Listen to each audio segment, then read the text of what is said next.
Guillaume, bonjour, merci de nous recevoir sur votre stand. Vous représentez l'entreprise Up Diffusion, dont vous êtes le PDG. Expliquez-nous un petit peu la nouveauté cette année et ce qui attire autant de monde ici à CTCO.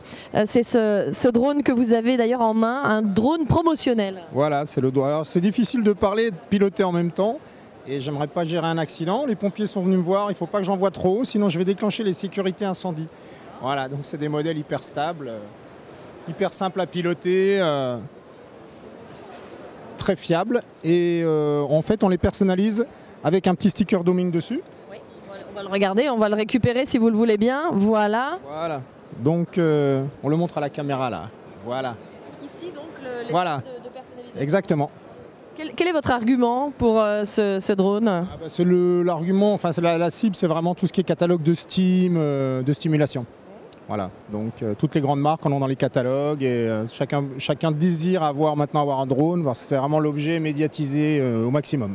Alors, en matière de personnalisation et de promotion, on a tendance à se dire qu'il faut que le logo soit visible sur le drone. Alors, bon, il est visible là, mais généralement, un drone l'intéresse et qu'il soit dans les airs. Oui, bah oui, tout à fait, oui, bien sûr.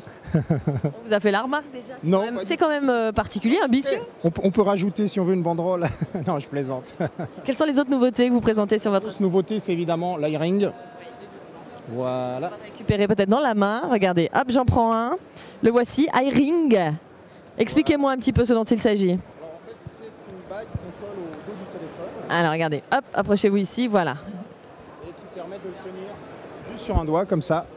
Et de ne plus jamais laisser tomber son smartphone, donc d'économiser énormément d'argent en frais de réparation.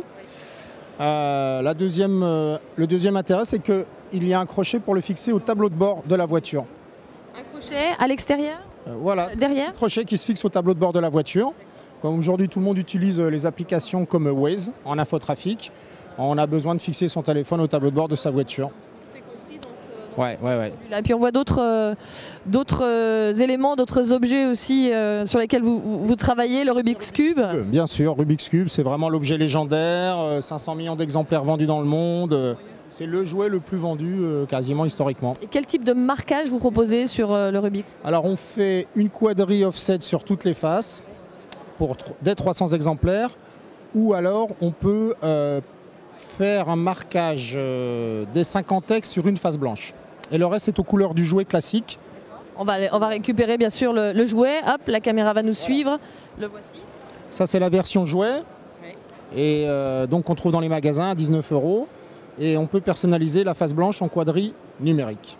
Très bien. Et sur l'iRing, qu'on a vu tout à l'heure, la personnalisation se fait à quel... Alors, de stock, on peut faire un gravage laser, comme le mien, là. Par exemple, je ne sais pas si vous le voyez. On le voit bien à la caméra, parfait. Ou alors sinon, on peut faire une quadrille numérique aussi, dès 200X. Un quadrille numérique. Quadrille numérique UV print, voilà. Votre présence sur CTCO cette année, c'est un incontournable pour vous? Ah oui, évidemment, oui, c'est le salon qu'il ne faut pas rater. Voilà. Merci beaucoup. Merci à vous. Et bon salon. Merci, ouais.